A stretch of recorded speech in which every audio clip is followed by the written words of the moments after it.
Hi everyone, it's Penny Black and Jill Foster here for day one of our video series, A Week of Blooms. And these videos are all featuring Penny Black's newest floral creative dies. And I'm going to be showcasing this die in two ways. One, using colored cardstock and layering, so there's no painting or coloring required. And on another card, featuring more painting and coloring techniques. But either way, I really love creating with this die both ways.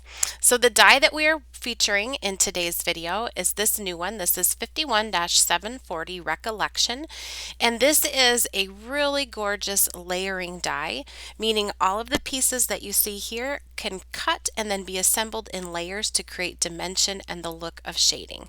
So to start off with, I've cut this die. You can see all of the layers here from colored cardstock from my stash, and I also cut it from heavyweight cardstock just in white. And I like to layer up the pieces together just to give them a little more oomph, especially when I'm not doing any coloring or inking or shading on them.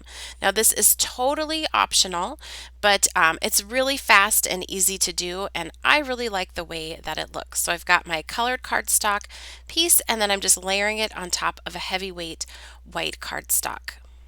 And then you get this really dimensional, substantial looking die, and it just looks so neat. You could also use pop dots or foam squares, but I actually think this is a little bit easier.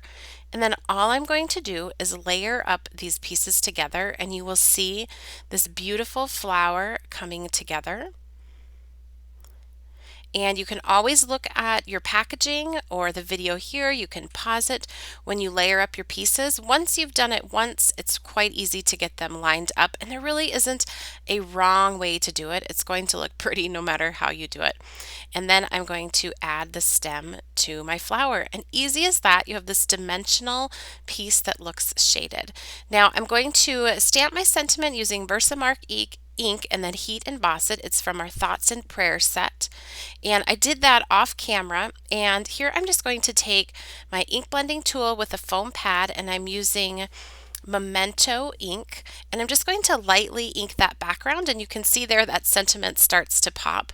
Now I have sped this up, so I'm actually working pretty slow. I'm starting not off of the edge, but this edge here where I am starting, where I first place my ink blending tool, is going to be covered up with a die cut. So those little blotchy areas will be covered up. You could also start off of the edge and work your way onto your paper.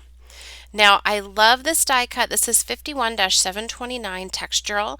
You can use it directly to your card. I actually die cut it and then cut that die cut piece out, and then I'm just going to add that onto the edge of my card. And you can see that instantly creates a place for that flower to rest and adds to that design. Gives that really pretty look of stitching. I did decide to darken this up just a little bit for a little more contrast. So I'm using some gathered twigs distress ink, starting off of the edge and working my way on. Now all of the colors of inks and supplies that I'm using, as well as the Penny Black stamps and dies, are going to be listed for you down in the YouTube description box below, and I will link over to the Penny Black online store for any Penny Black supplies that I'm using. So to finish off these two cards, I did another background in blue. I added that textural die cut and the die cut flower. On this one, I added a little twine bow on the stem, and on this one, I just embellished with a few tiny self-adhesive pearls. And I love how fast and easy this card came out. Next, we're going to do a little bit of painting with the same die cut. So same die cut flower, just another look with it. So this time I have cut this out from Canson 140-pound watercolor paper. Off to the left there you see my palette, and I've just put Distress Ink Reinkers, so a few drops of those onto my palette, and then I'm just painting on to these die cut pieces. Now if they're wiggling around a lot for you, you can put them onto, like sometimes if they're small pieces, I'll put them onto a piece of like blue painter's tape just to hold them in place, but these were pretty big, so it was pretty easy to paint them. I'm starting light and then going darker on the pieces here. So That is the opposite of what I did with the paper on the other two cards. With those, I started darker for the base and worked lighter, and here I'm starting light and working up to darker. And I'm mainly just focusing here on painting pretty solid area because the shape of the die cut sort of adds the shading to the flower. So you just need to focus on painting those even just in one color, and it's just fine. I love using the Distress Ink Reinkers used as watercolors because I feel like they're really bold and vibrant. So I'm just painting that on. And then I'll give these some time to dry. You can also speed up that process with a heat tool. Now I've grabbed my Distress inks and an ink blending tool with a foam pad, and I'm just putting some of that right on top of where I painted. And I love the variation this adds, and it also sort of smooths that transition from the red that I painted. And as I lay that onto the orange background, you get this kind of nice flow excuse me, from the center of the flower moving out. But I just love how big and bold this bloom is. I'm also going to grab it and kind of curl up the edges to give it some extra dimension. You could use foam squares for this, but I really like sort of bending that and giving it sort of an organic look. I'm even going to do this a little bit with this second layer just to give it some dimension. And even a little bit with the centerpiece. And then all I'm going to do is glue these right on top. I decided here to add a little bit more red here in the center, just tying those two pieces together a little bit more. And then I'm just going to add my glue mostly here towards the center of this piece and lay it on top of the base layer.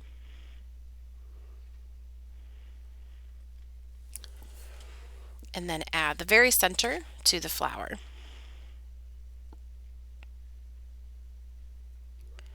And I just think that is so beautiful.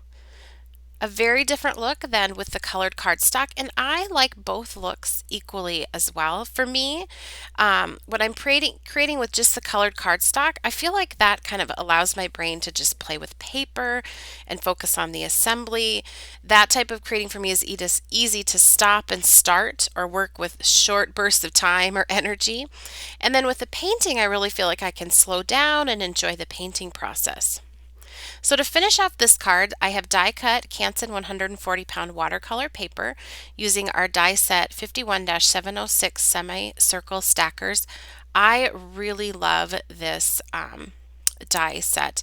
It is such a nice stitching along the edge or look of stitching without being too busy or overpowering.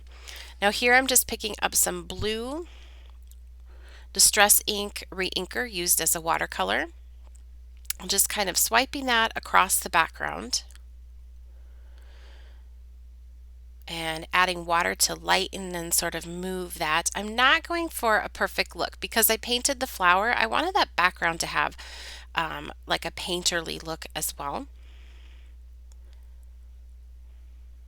And again, all of the exact colors of paint or the Distress Ink Reinkers used as watercolors are listed down in that YouTube description box for you. I'm mixing a couple of different blues for some variation here, and then I'm going to dry this with my heat tool.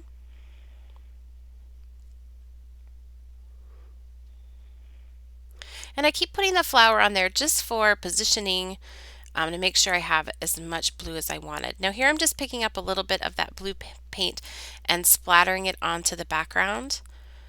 I feel like I always get carried away with splatters, so I tried to be careful when I did these and not go too crazy with them.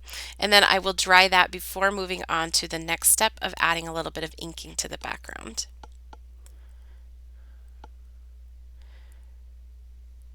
So I am going to just put a little bit of a blue Distress ink up on here on top. I just wanted that to be a little bit bolder than the painting that I did once it was dry. And then Off camera, I just taped off the edges of that stitching part of the die using some washi tape from my stash. And here I'm using Memento Toffee Crunch. I'm starting off of the edge and working my way on and just adding a little bit of that along the edges. Now what I love about this is once you remove that tape, that stitched edge just is a little bit more highlighted because the center of the panel is inked, but that die cut stitching look is not. And I think it just looks so pretty. So I removed the tape and adhered my flower. I also stamped my sentiment before putting that flower down, and the card was complete. So here's a close-up look, and I'll give you another look at the complete card here in just a minute. I hoped you enjoyed this video showcasing the Recollection flower die and a couple of different techniques, and that you'll join us tomorrow for day 2 of our week of blooms featuring Penny Black's newest floral creative dies. Be sure to give this video a thumbs up and subscribe to our YouTube channel, and you can connect with Penny Black on lots of places like Facebook, Pinterest, Twitter, Instagram, our website and blog, all linked in the description box below. Happy creating!